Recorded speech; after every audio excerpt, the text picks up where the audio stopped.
ధారాళంగా మాట్లాడుతున్నారు. ఎవరూ ప్రవేశించని ప్రయాణము చేయని తండ్రి, చరిత్ర లోతుల్లోనికి మేము వెళ్ళి పరిశీలించి అక్కడ నిలబడి ఆ వ్యక్తుల ద్వారా మీరు ఎంత ప్రభావితమైన కార్యాలు జరిగించారో చరిత్రలో నుంచి ఒక్కొక్కటిగా మాతో మాట్లాడుతున్నారు.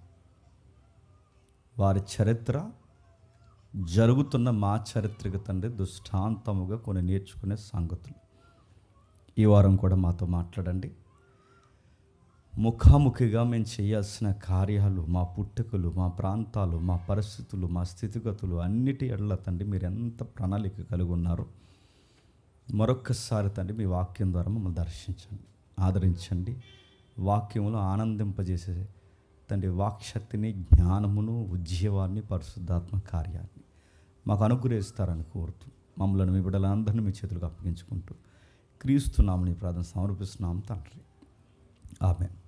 కొంచెం జాగ్రత్తగా త్వరగా కొన్ని విలువైన సంగతులు మనం విందాం. మత్తయి సువార్త 1వ అధ్యాయం. కొంచెం అటు ఇటు ఎవరు కొంచెం నన్ను డిస్టర్బ్ చేయకండి, ఎందుకంటే నేను చాలా ఆదరబెదరగా ప్రిపేర్ అయ్యాను. ఇది ఎందుకంటే నాకు టైం సరిపోవట్లేదు. నిజానికి 24 hours సరిపోవట్లేదు నాకు, నిజంగానే డేకి 24 hours సరిపోవట్లేదు. ఆ ప్రిపరేషన్లో ఈరోజు చెప్పకుండా ఓపెన్ సీక్రెట్ ఏంటంటే స్నానం కూడా చేయకుండా వచ్చాను. నిజంగా నాకు ప్రిపరేషన్ టైం లేదు. కాకినాడ చర్చికి వెళ్ళాను, అటు నుంచి అటు వెళ్ళాను, ఆ బీచ్కి వెళ్ళాను, ఓపెనింగ్ అయింది, ఇలా వచ్చేసాను అంతే. ఇక లేదు కనుక కొద్దిగా ఎక్కువ నిమిషాలు కాకుండా కొద్ది నిమిషాలు మనం ఆలోచిద్దాం త్వరగా. మత్తయి సువార్త 1వ అధ్యాయం. మత్తయి సువార్త 1వ అధ్యాయం. మత్తయి సువార్త 1వ అధ్యాయం 1వ వచనం నుండి సుమారు 6వ వచనం వరకు చదువుకుందాం. అబ్రహాము కుమారుడు దావీదు కుమారుడైన యేసుక్రీస్తు వంశావళి.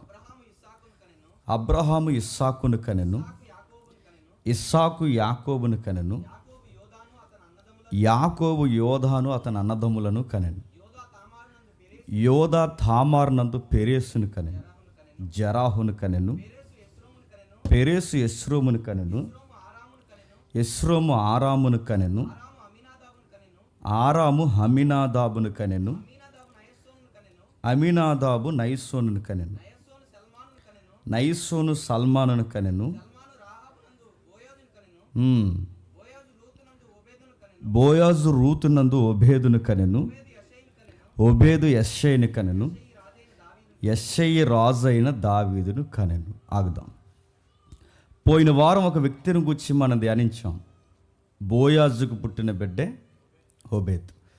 ఒబేదును కన్నప్పుడు నయోమిని చూసి అందరూ అన్నారట, నీకు మళ్ళీ కొడుకు పుట్టాడు, నీ కోడలకు కొడుకు పుట్టాడని కాదు కానీ నీకే కొడుకు పుట్టాడు. చనిపోయిన కొడుకుకి మారుగా, చనిపోయిన నీ వంశానికి మారుగా మళ్ళీ ఉద్భవింప చేయడానికి చక్కటి బిడ్డను నీకు ఇచ్చాడు. ఆ బిడ్డ పేరు ఒబేదు. ఆ ఒబేదుకి దాది అయిపోయింది. ఎవరు? నయోమి. దాది అంటే నేను మీ అమ్మమ్మని రా, నువ్వు నాకు ఇలా ఎరగదీయాలి, రేపు పొద్దున్న నాకు రిటైర్మెంట్ అయ్యే టయానికి నువ్వు నాకు ఇలా దాచిపెట్ట, ఇలాంటి కాకమ్మొచ్చట్లు ఏం చెప్పకుండా దైవికమైన భక్తిలో తనను పెంచింది. తన విజన్ అర్థవంతంగా మార్చి పెంచే సమయానికి రాను ఆ బిడ్డలు దేవుని చరిత్రకి చాలా అనుకూలమైన వ్యక్తులుగా మారారు. ఆ మారిన వ్యక్తుల్లో ఇప్పుడు బాగానండి, బోయాజుకి రూతమ్మకి పుట్టిన బిడ్డే ఒబేదు. ఆ ఒబేదుకు పుట్టిన బిడ్డే యెష్షయి.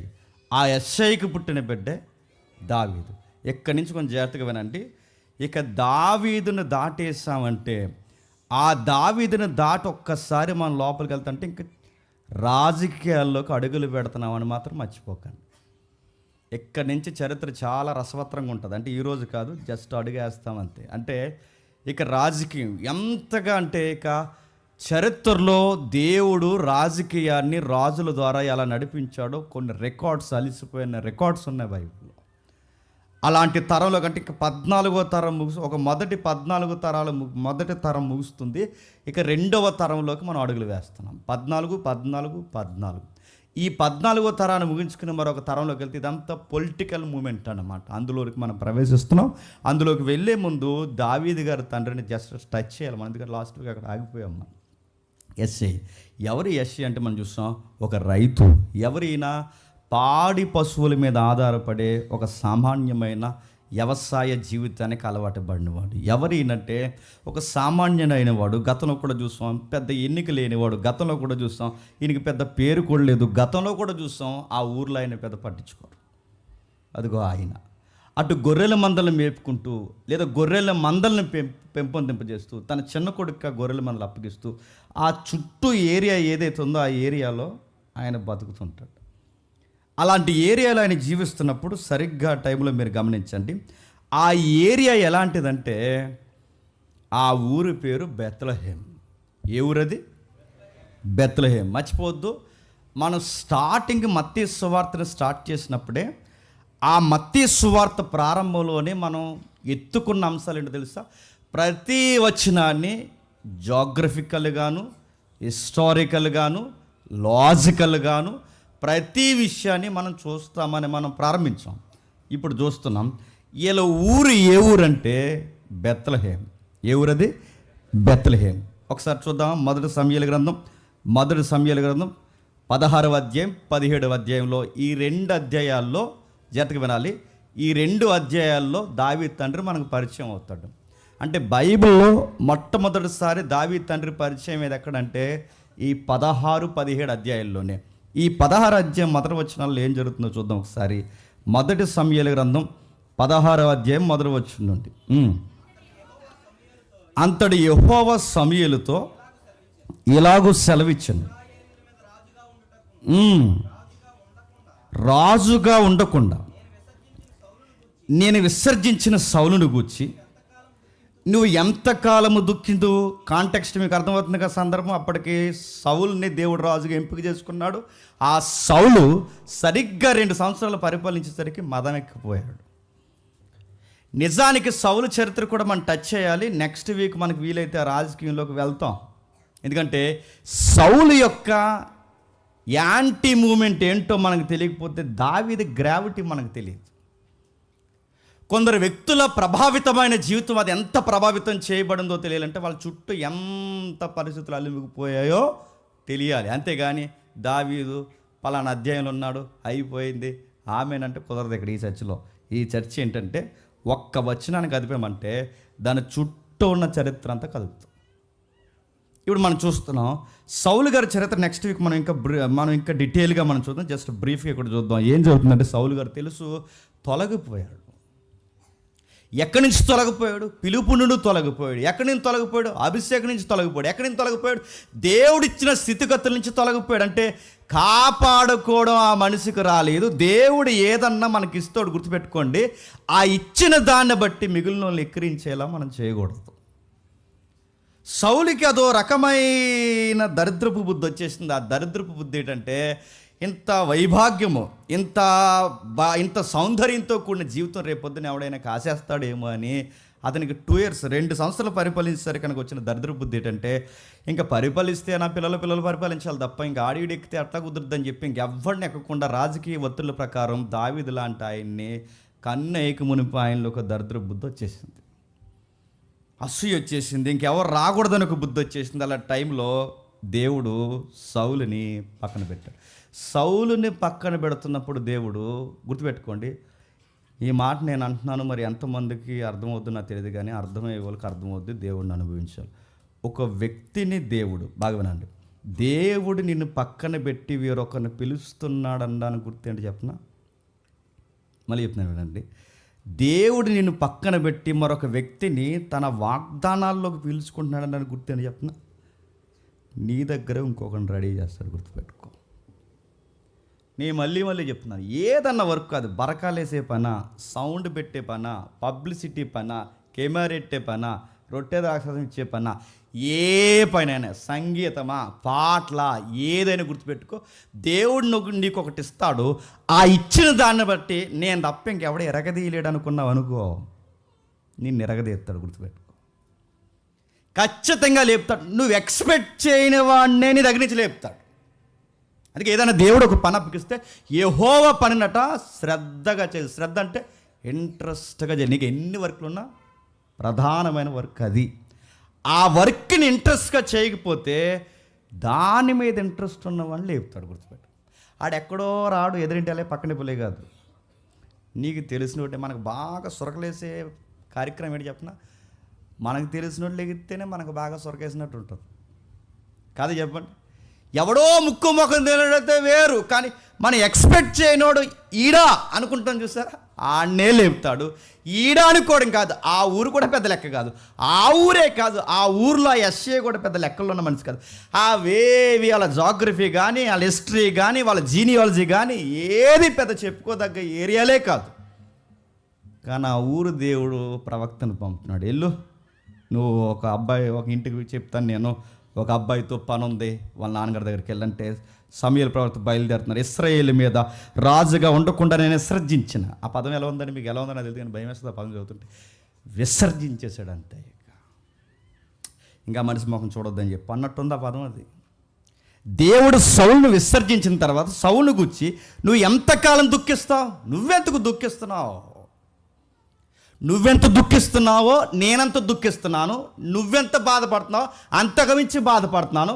నేను మళ్ళీ చెప్తున్నాను, సంతాపపడుతున్నాను, సంతాపం నొందుతున్నాను. ఎందుకు ఇలా చేసుకుంటున్నాడు లైఫ్ అంతా అని కిందికి రాస్తూ, నీ కొమ్ము తైలము నింపము, నీ కొమ్మును తైలముతో నింపము. కొమ్మును తైలంతో నింపమన్నాడంటే అర్థం ఏంటో తెలుసా చెప్పండి. కొమ్ము తైలం, మామూలు తైలం వేరు, కొమ్ములో తైలం వేరు. తైలాన్ని కొమ్ములో వేయమంటున్నాడంటే కింగ్ ఎవరినో దేవుడు రెడీ చేసేస్తున్నాడు, కింగ్ రెడీ అవుతున్నాడు, కింగ్ మేకర్ ఎక్కడో ఉన్నాడు, దేవుడు రెడీ చేస్తున్నాడు. కొమ్ము తైలాన్ని నింపు, బెత్లెహేమీయుడైన యెషయా యొద్దకు నేను పంపుచున్నాను, అతని కుమారుల్లో ఒకడిని నేను రాజుగా నియమిస్తున్నాను. ఏ ఊరంటది? బెత్లెహేం. ఏ ఊరట? బెత్లెహేం. దీని ఒరిజినల్ పేరు బెత్లెహేం కాదు, బిత్లహీం అంటారు దాన్ని. అదేంటదట అది అంతే, బిత్లహీం. లహీం అనేది ఒక దేవుడు, మీరు గుర్తుపెట్టుకోండి. లహీం అంటే తమ్ముడు జీవిస్తాడు చూడండి. బిత్లహీం అంటే ఒక దేవుడు, అంటే గ్రామ దేవుడు. ఉన్నాడా దేవుడు? ఒకసారి చూపించు. ఆ గ్రామ దేవుడు ఎవరైతే ఉన్నాడో ఆ ఊరిని కాపాడతాడు అన్నమాట. చూపించండి, మీకు దండం పెడతాను త్వరగా. అసలే స్నానం చేయలేదు, చూపించి. ఆ ఫ్లో పోగొట్టడానికి ఏలొకరండి వచ్చాడు, అదిగో చూడండి. అది రియల్ ఇమేజ్. అది ఇప్పుడు మనం శిలల మీద శిల్పం చెక్కి తేలేదు, అక్కడ ఉంది చూడండి. రియల్గా పురావస్తు శాస్త్రవేత్తలకు దొరికిన బెత్లెహేములో ఉన్న పురాతనమైన దేవుడి ఫోటో. ఆ పురాతనమైన దేవుడు మీకు క్లియర్ కనబట్టలేదు కానీ వివరిస్తాను చూడండి. ఆ దేవుడు ఎలా ఉంటాడంటే, రింగు రింగుల తల, గుబురంటి గడ్డం, బలమైన చేతులు. గుర్తించే వాళ్ళు గుర్తించండి, పురావస్తు శాస్త్రవేత్తలు ఎవరైనా ఉంటే గుర్తించండి. గుబురు లాంటి గడ్డం, బలమైన ఈటె. అంటే ఈ దేవుడు ఏంటంటే ఆ ఊరిని కాపాడుతాడనమాట. ఏ ఊరు? బెత్లెహేం. నేను అడుగుతున్నాను, మీ బాగా అంటే ప్రతి ఊరికి గ్రామ దేవుళ్ళు ఉంటారా ఉండరా? లైవ్ వెళ్ళిపోతుంది, లేచి ఎలా చెప్పేది నేను ఆపేత. చాలా అడుగుతా, చాలా దేవుళ్ళు ఉంటారు, ప్రతి ఊరికి ఉంటారు. ఎల్లమ్మ, పొల్లమ్మ, ఇంకా డీటెయిల్గా అడగకండి. ఎవరి అమ్మ? కొన్ని పేర్లు ఉంటాయి. ఇప్పుడు మనందరికీ చుట్టూ ఒక ప్రాకారం చూశారు, ప్రాకారం ఉంది చుట్టూ. దీనికి మరో పదం ఉంది, ఇంకా హైట్ లేపితే దుర్గం అంటారు. దుర్గము. ఒక ఆవిడ ఉంది, ఎవరన్నా అడగండి. ఆవిడ ఏం చేస్తారంటే కాస్తుంది అన్నమాట. ఏం కాస్తుంది? ఆవిడకి ఒక వాహనం ఉంటుంది. ఏంటి ఆ వాహనం? నీ బొంద పులి, గుర్తుపెట్టుకో. ఏంటది చెప్పండి. అంటే బాగా పొలిమేరలారు అంటే అంటే దేవుళ్ళు ఎలా పడతారంటే గ్రామ వాతావరణం, వాళ్ళు పెరిగిన వాతావరణం, వాళ్ళ మీద దాడి చేసే జంతువు ఏదైతే ఉందో దాన్ని వాహనంగా మార్చి వాళ్ళని కాపలా కాయడానికి వాళ్ళు ఊహించి ఒక చిత్రాన్ని తయారు చేస్తారు. ఆ చిత్రమే వాళ్ళ గ్రామదేవుడో గ్రామదేవత అవుతుంది. ఆ రోజుల్లో కూడా వీళ్ళ నమ్మకం ఉందన్నమాట. నా మాటలు మీకు అర్థమవుతున్నాయి. ఆ రోజుల్లో వాళ్ళ నమ్మకం ఇదిగో లహీం, బిత్లహీం. అంటే ఆ ఊరికి పేరు, ఈ దేవుడి పేరు ఏమి వచ్చింది? బిత్లహీం అంటే దేవుడి పేరు. ఇది సుమారు క్రీస్తు పూర్వం 1400 ముందు, క్రీస్తు పూర్వం 1400 ముందే పురాతనమైన చరిత్ర. సుమారు దీని అడుగులు అంటే సముద్ర మట్టానికి కొలిస్తే సుమారు 2500 అడుగుల ఎత్తులు, ఇప్పుడు అంత లేదు, 2500 అడుగుల ఎత్తులో చుట్టూ లోయలు, ఆ ఇమేజ్ కూడా చూపించాడు, చుట్టూ లోయలు, భయంకరమైన అడవి ప్రాంతాల్లో ఉండే ప్రాంతంలో చదును చేసిన కొన్ని దిగువ ప్రాంతాల మధ్య ఒక ఏటవాలుగా కనబడుతున్న కొండ ప్రాంతాల్లో ఎత్తైన మెట్ట కొండ ప్రాంతమే బెత్లెహేమ్. అది రియల్ కాదు కానీ ఊహించింది. ఆ కనబడుతుంది చూసారా, సొలొమోన్ టెంపుల్ కాదు అది, చెప్పండి, లహీమ్ గడ్ టెంపుల్. ఎవరు లహీమ్ అంటే ఆ గ్రామ దేవత టెంపుల్, దేవుడి టెంపుల్ అంటే ఆ టెంపుల్. ఆ టెంపుల్ను ఆనుకొని మీకు కనబడుతుంది చూసారా, ఏ ఉంటాయి అక్కడంటే గోధుమలు, యవనులు, ద్రాక్ష తోటలు. ఆ ఏరియాలో బాగా పండుతాయి అన్నమాట. కొంచెం చిత్తడి నేల, ఇది కొంచెం కొండ ప్రాంతం, చిత్తడి నేల కనుక ఈ ఏరియాలో ఎక్కువగా మెటీరియల్ ఏం దొరుకుతుందంటే సున్నం ఎక్కువ దొరుకుతుంది. సున్నపురాయం చూసారా, సున్నపురాయం. అందుకే వాళ్ళ ఇల్లు అన్నీ ఎలా ఉంటాయంటే సున్నపు రాళ్ళతో ఉంటాయి. ఈ సున్నపు రాళ్ళ చుట్టూ అనుకుంటు కదా, సున్నపు రాళ్ళ ఏరియా కనుక, అంటే మెట్లు గుట్టలు కదా, ఈ సున్నపు రాళ్ళ మెట్ల గుట్టల ఏరియా కనుక ఆ ఏరియాలో గృహాలు ఎక్కువ. వీళ్ళు ఇల్లు కూడా ఎలా కట్టుకుంటారంటే ఇప్పుడు మనకలాగా 4 స్తంభాలు వేసి ఆ స్తంభాల పైన మళ్ళీ స్లాబ్ వేసి అంత లేదు అక్కడ. ఆ రోజులు ఏం చేస్తారు, గృహం అంటగా చిన్న చిన్న గృహాలు, అంటే చిన్న చిన్న కన్నాల మాదిరి ఉంటే ఆ కొండలు ఆనుకుని, అంత కొండ ప్రాంతం. ఆ చిన్న చిన్న గృహాలు ఉంటే ఆ గృహాన్ని ఆ గృహను ఆనుకుని ఆ గృహకి వీళ్ళ గృహాన్ని కడతారన్నమాట. సున్నపు గృహం అంటే 4 ఇలాగేదో వాల్స్లా లేపి దాని మీద ఏదో తాటాకులు వేసి 4 కర్రలు వేచి దాన్ని ఇలా కడతారు. ఆ వెనకాల గృహంలో ఏవైతుందో వీళ్ళు ఉండే ప్రయత్నం చేస్తారు, లేదా ఈ ముందు కట్టుకున్న దాంట్లో వీళ్ళు ఉంటారు. ఆ వెనకాల గృహం చూస్తారా, ఆ గృహను ఏం చేస్తారంటే వాళ్ళు మేపుకునే గొర్రెల్ని, పశువులను దాస్తారు. అంటే ఇల్లు, చెప్పండి, పశువులు ఉండే స్థలము 2 కలిపి ఉంటే ఏ ఏరియాలో, బెత్లెహేమ్, అది అక్కడ ఉంటాయి. అందుకే యేసు ప్రభువారు ఆ ఊరిలో పుట్టినప్పుడట సత్రాల్లో స్థలం లేకపోతే ఎక్కడ పెట్టారట, చెప్పండి, పశువుల తొట్టె. అంటే ఆ ఏరియాలో పశువుల తొట్టెలు అంటే ఏంటో తెలుసా, ఆ గృహలు ఉంటాయి కదా, చిన్న చిన్న గృహాలు. ఆ గృహలు ఏవైతే ఉంటావో అందులో పశువులు పెట్టి తొట్లు పెడితే అలాంటి ఏరియాలో యేసు ప్రభువుని పడుకోబెట్టారు. ఇదని హిస్టరీ. ఇంకా మాట్లాడుకుంటే ఆ ఏరియాలో గోధుమలు ఎక్కువ పండుతాయి, యవనులు ఎక్కువ పండుతాయి, ద్రాక్ష తోటలు ఎక్కువ పండుతాయి. పైగా ఈ కానానీయులు, దీన్ని ప్రారంభించింది ఎవరంటే దావీదు గారి నాన్నగారు కాదు, దీన్ని ప్రారంభించింది ఎవరంటే దావీదు గారు కాదు, దీన్ని ప్రారంభించింది ఎవరంటే వీళ్ళెవ్వరు కాదు. అసలు ఈ యూదులు ఇశ్రాయేల్ అనే వాసన తగలక మునిపే దీన్ని ప్రారంభించింది ఎవరంటే కానాను తెగలు. కానానీయులు ఎవరంటే నోవహుకు పుట్టాడుగా పిల్లలు, ఆ నోవహుకు పుట్టిన పిల్లల్లో ఒకరే కానాను. ఆ కానాన్ నుంచి వచ్చిన వారే కనానీయులు. ఆ కనానీ నుంచి వచ్చిన వారే ప్రథమంగా 7 తెగలు. ఆ 7 తెగల్లో మళ్ళీ ఒక తెగలే ఇక్కడ కనబడుతున్న తెగలు. ఈ తెగల్ని వేరు చేయడానికి వచ్చిన మరొక తెగే అబ్రహాం సైడ్ నుంచి వచ్చిన మరొక తెగ. ఎవరు? ఇస్సాకు, యాకోబు. అబ్రహాం, ఇస్సాకు, యాకోబు నుంచి వచ్చిన యోధ నుంచి మనం స్టడీ చేస్తున్న ఈ స్టడీ. అంటే వీళ్ళందరూ ఎలా తిప్పి కొట్టినా చెప్పండి, బ్రీడ్ ఒక్క దిక్కు నుంచే గుర్తుపెట్టుకోండి. కాకపోతే విస్తరించేటప్పుడు మాత్రం పరిస్థితులు అలా మారిపోయాయి. ఇలా మారిపోయిన తర్వాత ఈ ఏరియాని ఎలా మార్చారంటే బెత్లెహేమ్ అనే ప్రాంతాన్ని బెత్లెహేమ్ చేశారు. దీన్ని ఎవరు చేశారు? దీన్ని బెత్లెహేమ్ అంటే బాగానండి, బెత్లెహేమ్ అంటే ఆ రోజుల్లో బెత్లెహేమ్ అంటే దేవుడి పేరు. బెత్లెహేమ్ అంటే ఏంటో మనకు తెలుసు, రొట్టెల ఇల్లు అని అర్థం. ఏంటది? రొట్టెల ఇల్లు. అందుకే హౌస్ ఆఫ్ బ్రెడ్ అంటాడు దాన్ని. హౌస్ ఆఫ్ బ్రెడ్ అంటే రొట్టెల ఇల్లు.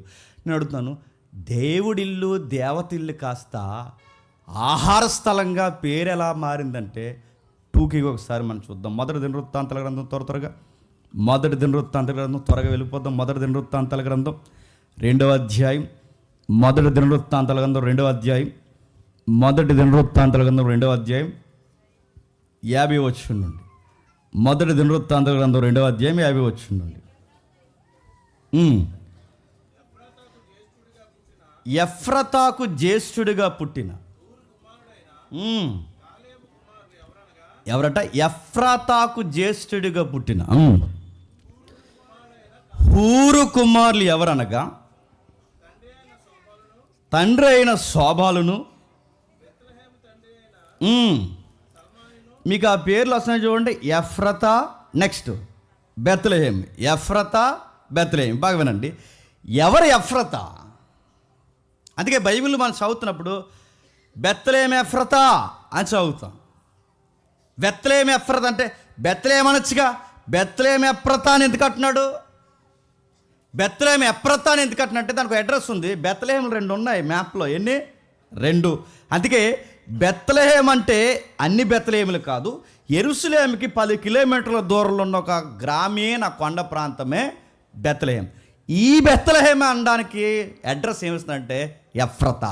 ఎఫ్రతా అంటే ఏంటి? ఎఫ్రతా అంటే ఏంటంటే గుర్తుపెట్టుకోండి. యోధా ఉన్నాడుగా, ప్రారంభం మనం చూసాం కదా యోధా. ఆ యోధాకి కొడుకున్నాడుగా. ఆ యోధా కొడుకులు వచ్చారుగా.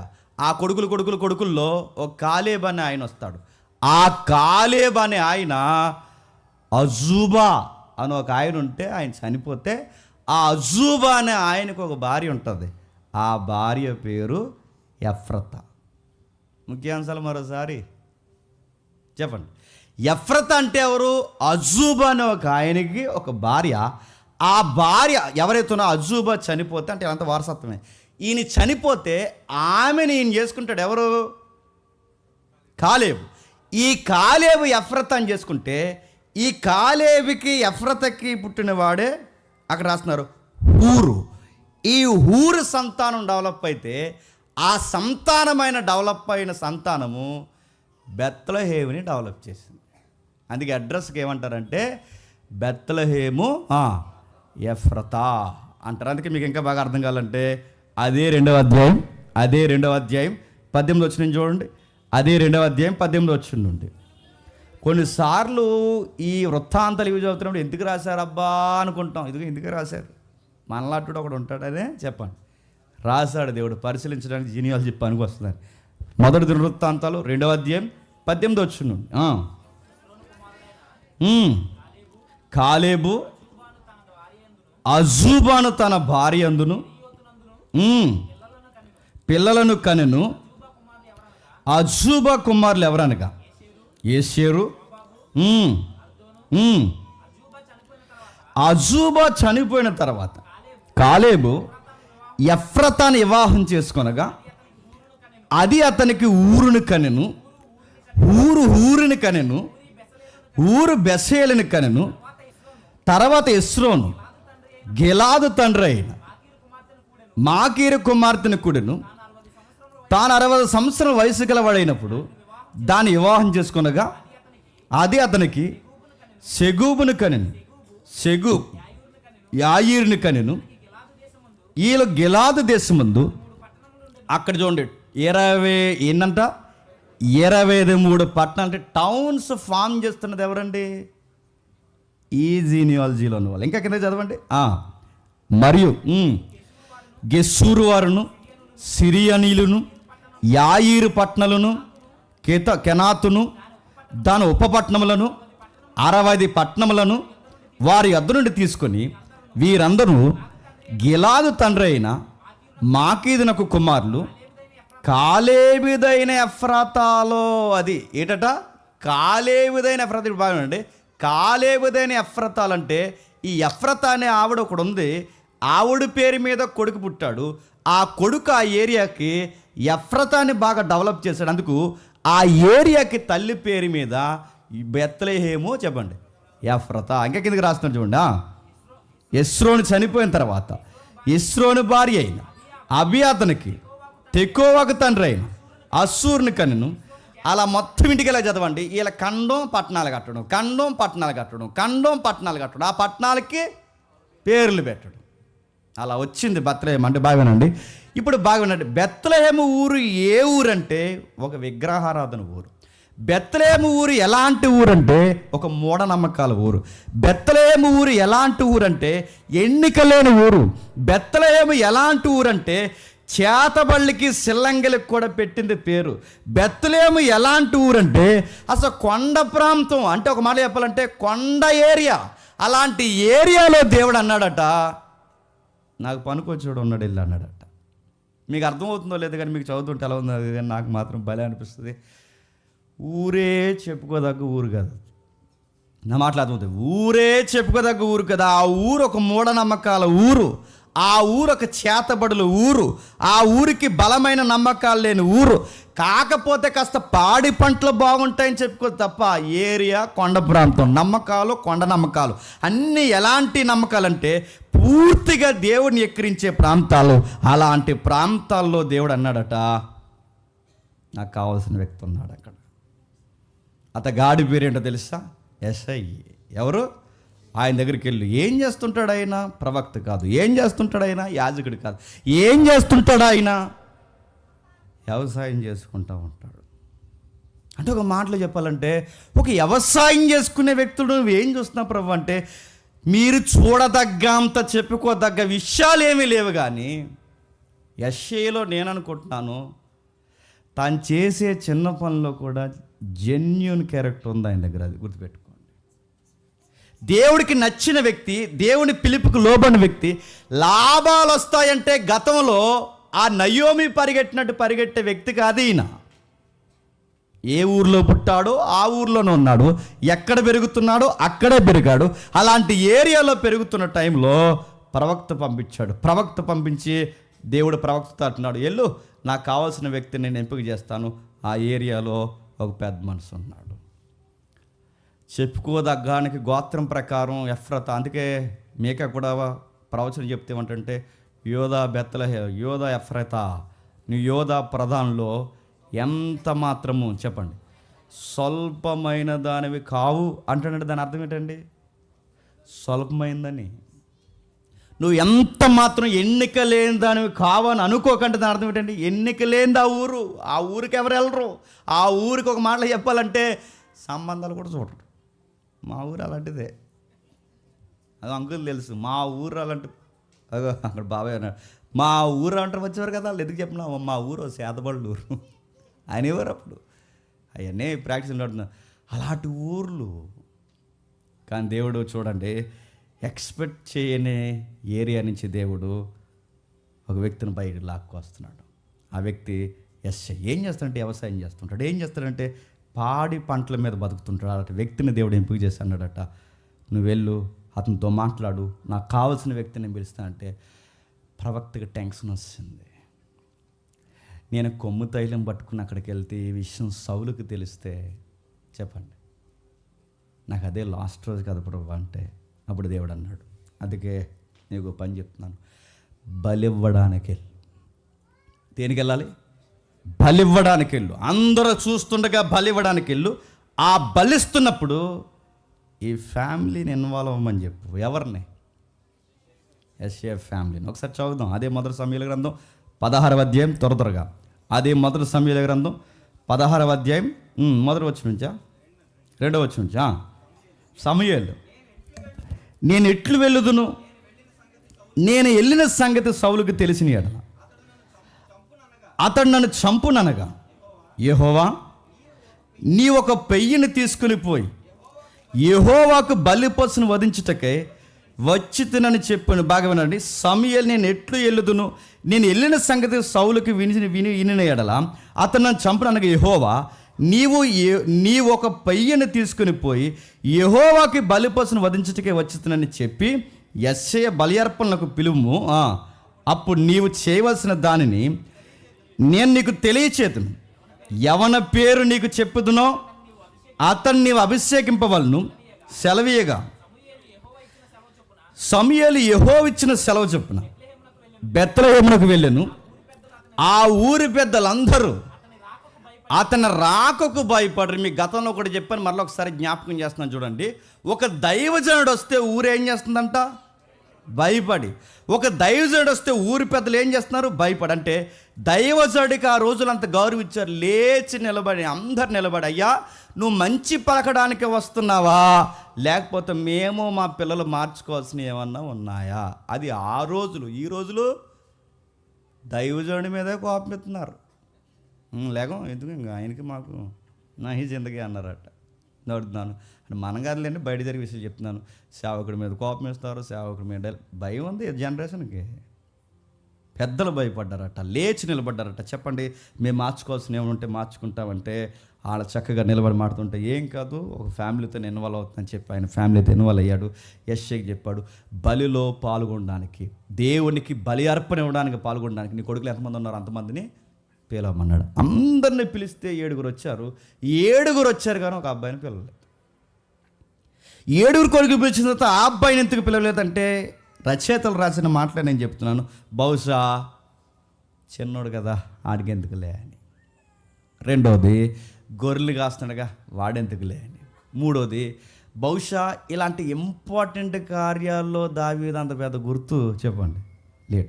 మీకు ఏమర్థమవుతుంది చెప్పండి?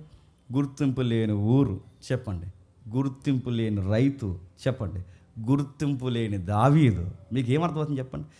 ఎటు చూసిన మన ఫ్రేమ్లో మనం ఊహించింది ఏంటంటే గుర్తింపు లేని దగ్గరే దేవుడు చెప్పండి గుర్తిస్తాడు. ఈ ఊరి నుంచి వస్తారంటే వస్తారు, ఈ ఇంటి నుంచి వస్తారంటే వస్తారు, ఈ మనిషి ఉపయోగపడతారు దేవుడి కంటే ఉపయోగపడతారు, ఎలా అంటే వాళ్ళు ఉపయోగపడతారు. దేవుడు ఎప్పుడు అనుకుంటానండి, నేను ఎప్పుడు నాకు ఇష్టమైన మాట, దేవుడు ఎప్పుడు సాఫ్ట్వేర్ లేదా ఉన్నతమైన వర్గాలు బాగా సుఖపడిపోయిన కుటుంబాల వైపు చూస్తారు లేదా నాకు తెలియదు, కానీ నాకు తెలిసిన బైబిల్ లెసన్ అని చెప్తున్నాను. ఇరిగి నలిగి కష్టము కాయో రెక్కల కష్టం మీద అనుకొని తల్లిదండ్రులు చెప్పిన పని తలాల్చుకుని చేసుకుంటూ పోతారు చూసారా, అలాంటి బిడ్డల వైపు చూస్తారు. దేవుడికి నచ్చిన క్యారెక్టర్లో ఒక క్యారెక్టర్ ఏంటి చెప్పిన, సుఖభోగులను అస్సలు ఇష్టపడ్డా ఆయన. మీరు కూడా ఆ యాటిట్యూడ్ అలవాటు చేసుకోకండి, ఏదో ఒక పని చేయండి. నేను అందుకే చెప్తాను ఎప్పుడు ఏదో ఒక పని, ఏ పని లేకపోతే సీపురు దూసుకుని ఇంటల్లా తుడిసేయండి. నేను మళ్ళీ చెప్తాను, ఖాళీగా మాత్రం వండుకండి. ఖాళీగా ఉన్నారు దొరికేస్తారు, మళ్ళీ చెప్తాను, ఖాళీగా ఉన్నారు సతంగా దొరికేస్తారు. అసలు ఏదో ఒక పని చేయాలి. ఏ పని లేకపోతే మీ నాన్నని కలపో, ఏ పని లేకపోతే సీపుడు తీసుకుని, ఏ పని లేకపోతే మీ ఆవిడతో కలిసి గిన్నెలు కడిగి, ఏ పని లేకపోతే బట్టలు ఉతికే, ఏదో ఒక పని చేయి. ఏ పని చేయకుండా నువ్వు అలా కూర్చున్నావో ఇది పెరిగిపోద్ది, ఇది పెరిగిపోద్ది, ఇది పెరిగిపోద్ది, అన్నీ పెరిగిపోతాయి. దేవుడి దృష్టిలో దరిద్రం పెరిగిపోద్ది, గుర్తుపెట్టుకో. ఏదో ఒక పని చేయి, ఏదో ఒక పని చేయకపోతే ఎట్లా కుదురుతుంది. అందుకే దావీదు గారిని నేను పిలవలేదట. ఎందుకు పిలవలేదంటే వీళ్ళందరూ గవర్నమెంట్ ఎంప్లాయీస్. ఎవరు పెద్ద వీళ్ళందరూ అందరూ ఎంప్లాయీసే. దేవుడు చూడండి, వీళ్ళు ఈ ఎంప్లాయీలో ఉన్నారు, ఈ ఎంప్లాయీస్ని అందరినీ పిలిచాడు. మరి బాగానండి, ఏదైనా ఫంక్షన్కి ముఖ్యమైన కార్యక్రమానికి ఏమైనా పిలుస్తామండి, ఎంప్లాయీస్ ముందు ఉండాలి. ఎందుకంటే మరి చదివింపు కార్యక్రమాలు అలా అయితే బాగా. అందుకే ఆ అందరినీ, ఆ పెద్దోళ్ళందరినీ పిలిచారట. చిన్నోడు ఈడు ఆటలంటి పండుగోడు ఎవరు చెప్పండి, ఉంటే లేకపోతే లేదు. అదే చిన్నోడు 10th క్లాస్ వయసు, చిన్న గిరజాలు వేసుకుంటాడు, ఆ నూగు మీద అలా చిన్నోడు ఆడేదో గొర్రెలు మేపుకుని తిరుగుతాడు సర్దానం బట్టి. అలా తిరుగుతున్నప్పుడు ఆ అబ్బాయిని ఎవరు పట్టించుకోవట్లేదు. దేవుడు అన్నాడు, పెద్దోడిని చూశారు, హైట్ ఉన్నాడు, వెయిట్ ఉన్నాడు, లుక్ ఉన్నాడు, చూస్తే హాలీవుడ్ బాలీవుడ్ హీరోలా కనబడుతున్నాడు. సౌలు సమూయేలు చూసిన వెంటనే అన్నాడంట, బహుశా ఇతని కోసమే దేవుడు నన్ను వెళ్ళమన్నాడేమనగానే సమూయేలుతో దేవుడు అన్నాడు, వెయిట్. నెక్స్ట్ మరొకరు వచ్చారు, చూసిన వెంటనే అబ్బాయి కూడా బాగున్నాడు, వీడేమో అనుకున్నాడు. దేవుడు అన్నాడు వెయిట్. ఇంకా చూస్తారా, సుమారు 6-7 వచ్చేసారు, ఎవ్వరు కాదనగానే సమూయేలు గారికి డౌట్ వచ్చింది, ఇంకా ఎవడైనా ఉన్నాడా మీ ఇంట్లో అంటే, ఉన్నాడు సార్ అడవిలో అన్నారు. అడవిలో పని ఏంటి ఆ కుర్రోడికి, ఆడు సర్దాన్ని పెట్టుకుని పొద్దున్నే పోతాడండి. ఏం చేస్తాడు, గొర్రెలు మేపుతుంటాడు. అర్జెంటుగా అబ్బాయిని చెప్పండి పిలవండి. పిలిచిన వెంటనే 12వ వచనంలో ఏం జరుగుతుందో చూడండి. 12వ వచనంలో అతడు వాడిని పిలవనంపించి లోపలకు తోడుకొని వచ్చి, అతడు ఎర్రని వాడును చక్కటి నేత్రములు గలవాడు, చూసుటకు సుందరుడు. అతడు రాగానే నేను కోరుకొనివాడు ఇతడే. ఇక్కడ జాగ్రత్తగా వినండి, నేను కోరుకున్నవాడు. వాళ్ళ నాన్నతో పిలిపిస్తున్నారు. ఎవరి నాన్నతో? యెషయా గారితో. ఇంకా ఎవరన్నట్టు 7 అయిపోయారు, ఎవరన్నట్టు ఇంకొకడు ఉన్నాడు. ఆ ఒక్కడో కావాలి పిలిపించారు. పిలిపించిన వెంటనే సమూయేలు షాక్ అయిపోయాడట. అరే భలే ఉన్నారు ఈడు కళ్ళు, ఎవరి ఇంత ఎండలో తిన్నా ఎంత బ్యూటిఫుల్గా ఉన్నాడు, ఎవరు నడుదాను గొడిగేసి తిరుగుతాడు దావీదు. చెదిరిపోయిన తల, మాసిపోయిన ముఖము, నూగు గెడ్డాలు, ఎండకి వానకి చెక్కెళ్ళు లోపలకు నొక్కేసి ఆ అబ్బాయి అలా తిరుగుతూ ఆ భుజాల మీద అది ఒకటి ఉంటుంది 24 hours చెప్పండి. అదే తంతి వాయిద్యం అదొకటి వేసుకుని అలా ఇలా తిరుగుతుంటే మీరు ఊహించుకోండి, పిలిచిన వెంటనే ఎలా వచ్చుంటాడు చెప్పండి. జస్ట్ ఊహించండి. ఇప్పుడు అడవుల్లో తిరుగుతున్న కుర్రోడు, ఇమేజ్ ఎవడు ఉంటుంది చూపిస్తాం. అడవిలో తిరుగుతున్న కుర్రోడు అలా ఇలా గొర్రెల వెనక తిరుగుతున్నా, మరి మీ నాన్న పిలిచాడు అనగానే ఎలా వచ్చుంటాడు ఆ ఏజ్కి చెప్పండి. ఇలా ఎగురుకుంటూ ఆ చెట్టు ఆకులు లాగుతూ, ఊహించండి ఒకసారి, ఇలా లాగుతూ ఇలా ఇలా అనుకుంటూ ఆ సంచి ఇలా ఇలా జరుపుకుంటూ, అది ఉంటుంది కదా ఆ తిత్తి నీళ్ళ తిత్తి ఇలా జరుపుకుంటూ అలాగే ఇలా, ఇంకా చిన్నగా ఉంటాడు ఈడెవరు పెద్దగా ఉన్నాడు, ఇలా ఇలా జరుపుకుంటూ ఈ మొత్తం మీద ఇలా ఇలా చూసుకుంటూ మొత్తం మీద ఇలా వస్తున్నప్పుడు అల్లర చిల్లరగా ఆటలాడుకునే వయసులో దావీదు అలా వస్తున్నప్పుడు నచ్చేసాడట అబ్బాయి. దావీదు సమూయేలుకి నచ్చడమే కదండి, గమ్మత్తని చెప్పిన సౌలుకు కూడా నచ్చాడు. దావీదుని ఎవరు చూసినా కానీ చెప్పండి నచ్చేస్తుంది. దేవుడితో ఉన్న వ్యక్తులు గుర్తుపెట్టుకోండి, దేవుడితో ఉన్న వ్యక్తులు ఎవరైనా, దేవుడు వారితో ఎవరితో అయినా ఉంటే ఆ వ్యక్తుల్ని ఎవరైనా చూస్తే వారి ఎడల తెలియకుండానే కటాక్షం కలుగుతుందండి. ఎస్తేరు వైపు అహస్వరస్ చూశాడట, తెలుసు కదా అహస్వరస్ ఎస్తేరు. చాలామంది మిస్ యూనివర్స్లో వచ్చారు, అహస్వరస్కి ముందు వచ్చారు లేదా? ఆఫ్రికన్ వచ్చింది, ఆస్ట్రేలియన్ వచ్చింది, అర్థమవడం చెప్తాను.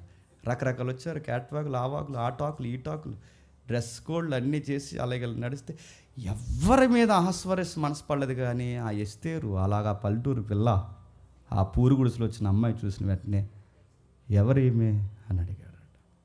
ఇప్పుడు గుర్తుపెట్టుకోండి, మన దేవుడు ఈ సామాజిక జీవన విధానాల్లో తోటి మనుషులకి ప్రభావితంగా మనం ఉండాలి అంటే, మన ఎడల కటాక్షం కలగాలి అంటే, మనం దేవునికి చెప్పండి నచ్చే బిడ్డలుగా బతకాలి.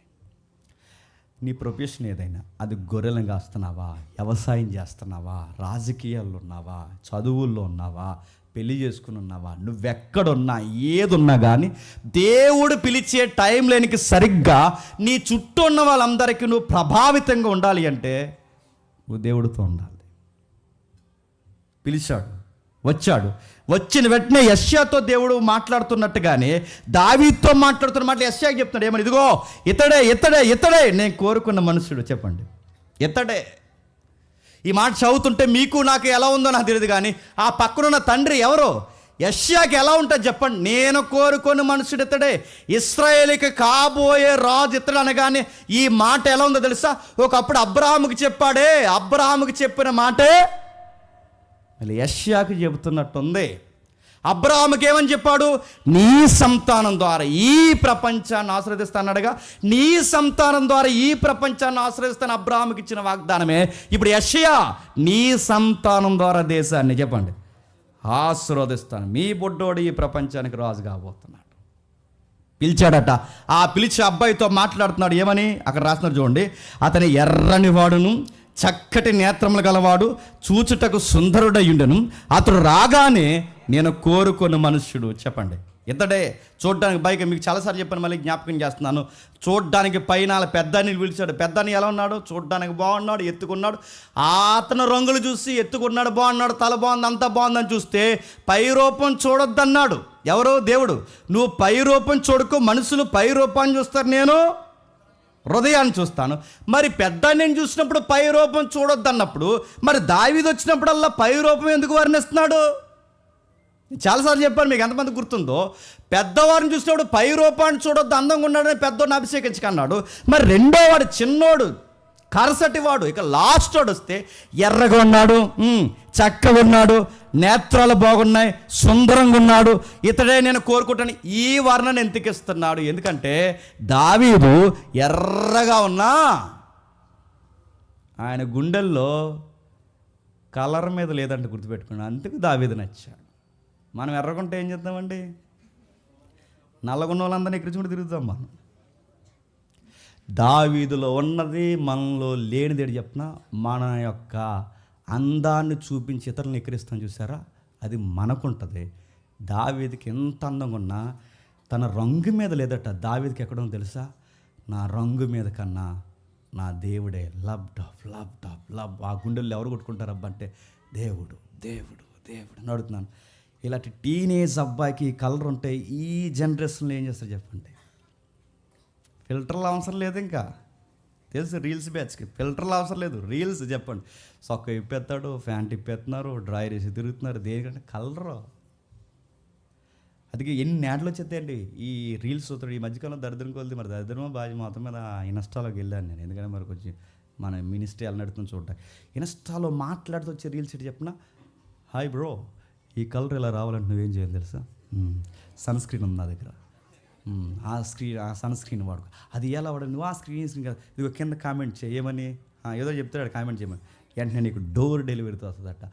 ఎన్ని క్రీములు రాసినా 24 hours సన్లో తిరుగుతున్నవాడు ఎలా ఉన్నాడట? ఎర్రగా ఉన్నాడట. అది ఏ సన్ స్క్రీన్ వాడుంటాడు ఆయన చెప్పండి? ఏం వాడలేదు, సన్నను వాడుతున్నాడు. ఏం వాడాడు చెప్పండి? ఏం వాడలేదు. కొంతమంది మగ పిల్లగాలని మొన్న ఎవరినో చూసాడు, మంతాలి కూడా ఆడు ఒకవేళ అంటే మారును గాక. అది ఏదో రాసేసుకుంటున్నారు. ఇది నాకు పేర్లు అట్లా పేర్లు తెలియదు కాదు, ఇంకో స్క్రీన్ ఏదో ఉందలే, స్కిన్ లైటు. ఏది చెప్పరా తమ్ముడు? అన్నీ బాగానే చెప్తున్నావు. ఏది మీ ఆవిడ ఎక్కడ ఉంది? ఏమమ్మా చూడు, మానేహాడో వాడుతున్నాడా? ఏదో వాడుతున్నాడు. ఇలాంటి క్రీములన్నీ అవి వాడితే ఇదేమవుద్దట్టి పై పొర ఉంది చూస్తారా?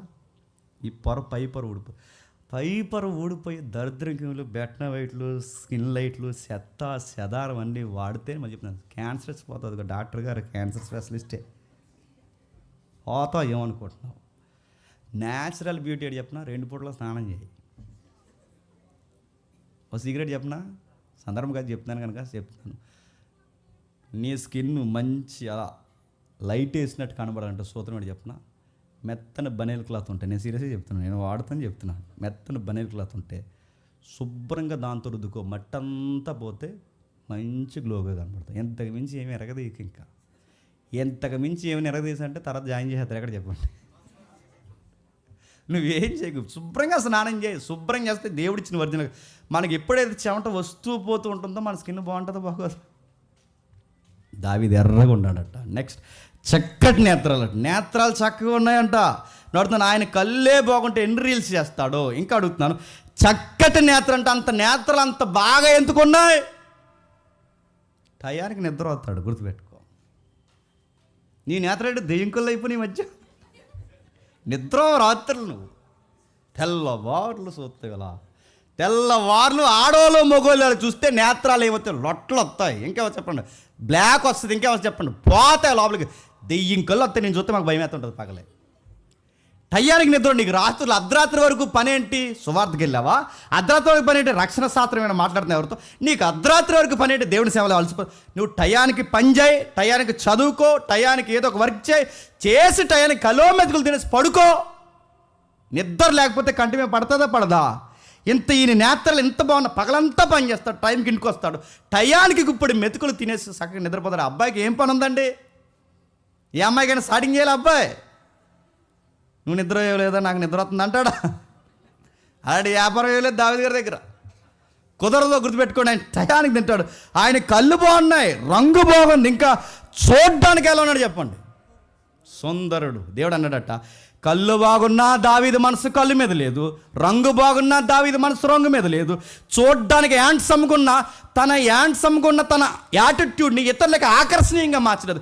ఎన్ని క్వాలిటీస్ తనకున్నా తన క్వాలిటీస్ మీద తన మైండ్ లేదు, కానీ తన హార్ట్లో లబ్డబ్బ ఏం కొట్టుకుంటుందంటే దేవుడు దేవుడు దేవుడు దేవుడు.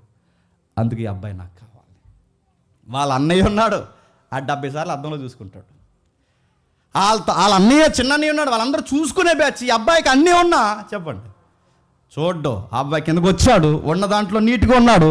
దేవుడు మాట్లాడుతున్నాడు. సమూయేలు తైలపు కొమ్మను తీసుకొని వాని సహోదరులు ఎదుటనే, ఎలా ఉందో చూడండి, ఆ పదం ఎలా ఉందో, వాని సహోదరులు ఎదుటనే వారిని అభిషేకము చేసెను.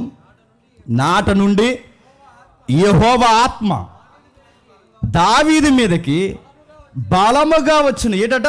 అతని సహోదరులు ఎదుటి, ఇప్పుడు బాగుందండి, అతని సహోదరులు చూస్తుండగానే దావీదుని అభిషేకిస్తే మిగిలిన సహోదరులకు ఎలా ఉంటుందండి? దేవుడు ఎలా ఉంటాడు చెప్తున్నా? ఆయన ఎంపిక చేసుకున్నంటే నిన్ను చూసి ఏడిసే వాళ్ళు ఇంకా ఏడిపించేలాగా చెప్పండి ఆశ్రయిస్తారు. వాళ్ళ ఇంట్లో వాళ్ళ నాన్నకి లెక్కలేదు, వాళ్ళ ఇంట్లో వాళ్ళ అన్నయ్యలకి లెక్కలేదు, వాళ్ళ ఇంట్లో ఎవరికీ లెక్కలేదు. కానీ గమ్మత్తేడు చెప్పిన ఆ అబ్బాయి వాళ్ళ అన్నయ్యలందరూ చూస్తుండగా అభిషేకం ఎంత బాగుందంటే, అందగాళ్ళందరూ ఎదురుగడ్డి చూస్తున్నారు. ఎవరిని చెప్పండి. ఎప్పుడు గుర్తుపెట్టుకోండి, ఏ వందరేళ్ళలో ప్రత్యేకత అంటే, ప్రత్యేకత చెప్పిన దేవుడు ఉన్నాడు, అదే ఆడి ప్రత్యేకత. ఏముందిరా వాళ్ళు ఆకర్షణీయమైనదంటే ఆ గుండె దేవుడి కోసం కొట్టుకుంటుంది, అదే ప్రత్యేకత. ఈ ప్రాంగణంలో ఎన్ని వందల మంది ఉన్నారో నాకు తెలియదు, కానీ మీ అందరికీ నేను చెప్తున్నాను, ఇంతమందిలో దేవుడు కళ్ళు నీ మీద పడాలి అంటే నీ గుండె దేవుడి కోసం కొట్టుకోవాలి. ఖచ్చితంగా నీ ఊరు మంచిది కాకపోయినా, మీ ఇల్లు నేను పట్టించుకోకపోయినా, నీ అన్నయ్యలకే నువ్వు లెక్కలేకపోయినా, అది చెప్పుకునే బ్యాక్గ్రౌండ్ ఏం బాగోకపోయినా, ఆ గుండె దేవుని కోసం లబ్డబ్ అని కొట్టుకుంటే మళ్ళీ చెప్తున్నా, దేవుడు నేను వాడుకుంటాడు.